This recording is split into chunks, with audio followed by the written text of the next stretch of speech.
Hi, welcome to another episode of The Take. In this episode, I want to talk about Trevor Noah's recent announcement. After the 7 years, my time is up. Yeah, but in the most beautiful way, honestly. I've loved hosting this show. It's been one of my greatest challenges. It's been one of my greatest joys. I've loved trying to figure out how to make people laugh, even when the stories are particularly shitty on the worst days. You know, we've laughed together, we've cried together. But after 7 years, I feel like it's time, you know? I think, just like the audience's reaction, I was also caught by surprise. The Daily Show under Trevor Noah is the best it has ever been. The world has been captivated by Trevor Noah's intelligence, his wit, his humor, and just his deep knowledge and nuance when it comes to deeply divisive and complicated topics. And to see him leave is bittersweet, it's heartbreaking. But what is the real reason behind Trevor Noah leaving? I spent 2 years in my apartment, not on the road. You know, stand-up was done. And when I got back out there again, I realized there's another part of my life that I want to carry on exploring. You know, I miss learning other languages. I miss going to other countries and putting on shows. I miss just being everywhere, doing everything. And I'm really grateful to every single person who's here, even the people who aren't here right now, because they went on to do great things, who helped us do this thing.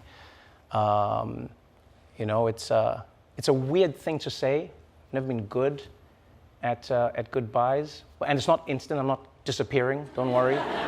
If I owe you money, I'll still pay you. I think I highly relate to this reason of having spent 2 years in the pandemic, just speaking to a screen alone in an apartment. And I think Trevor Noah, having followed his career, he's somebody who feeds off the energy of an audience, who enjoys relating as a performer to a live audience. I've followed him since the early days when he was doing stand-up comedy in South Africa and across the Southern African region.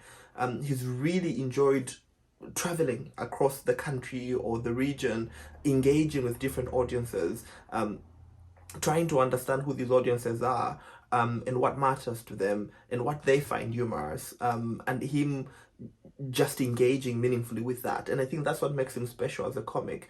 So I cannot imagine what it was like for him to be confined in an apartment in front of a screen doing The Daily Show.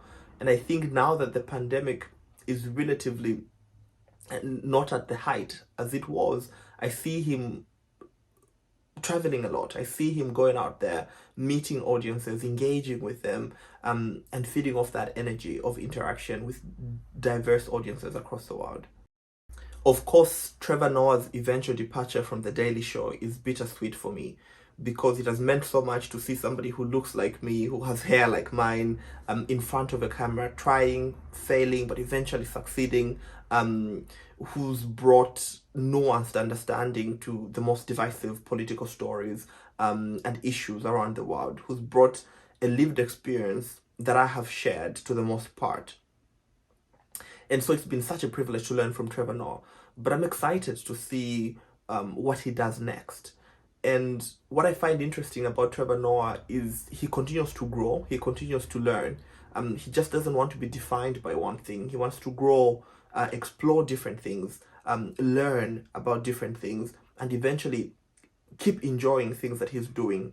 One of the best among the many characteristics of Trevor Noah as the host of The Daily Show is the nuance, the depth, the compassion, and the understanding with which, but also the curiosity, by the way, with which he engages in conversations and topic with, has something that has left a mark on me. There's one time when he's having an interview with somebody. I'm just going to play the clip and then I'll talk about it. Please welcome Jeanette McCurdy. There's a point in the book where I find myself reading the stories of your mom, understanding the complicated world that she existed in, but then wondering, you know, like how you see her. Like, did you forgive her? Were you able to let it all go? Do you still hold some of those feelings? Like, what has your journey been? Oh my God, what a big, good question. That's such a deep, like, this is what I spent 10 years in therapy to be able to now say on The Daily Show. That's so cool. That's really awesome. You know, only somebody like Trevor Noah with such nuance, understanding, intelligence, and curiosity could have asked that question in such a way at the right time. And you can tell how Janet deeply appreciated that question because somehow she feels seen and she feels heard by Trevor Noah's question. Other aspects of Trevor Noah's character that I've really deeply benefited from and learned from and even admired have been Trevor Noah's hard work, but also his consistency. He doesn't only bring great energy and work hard on his projects and everything that he does, but he's very consistent in doing that. He's consistently growing. He's consistently pursuing things that feed his soul, things that energize him. And that has been such a privilege to watch for me. But yeah, I'm really mostly interested to hear what you think as well about Trevor Noah's announcement and eventual departure from The Daily Show. Please let me know in the comment section what you think. But all I can say is thank you very much. You've truly made this one of the best experiences of my life.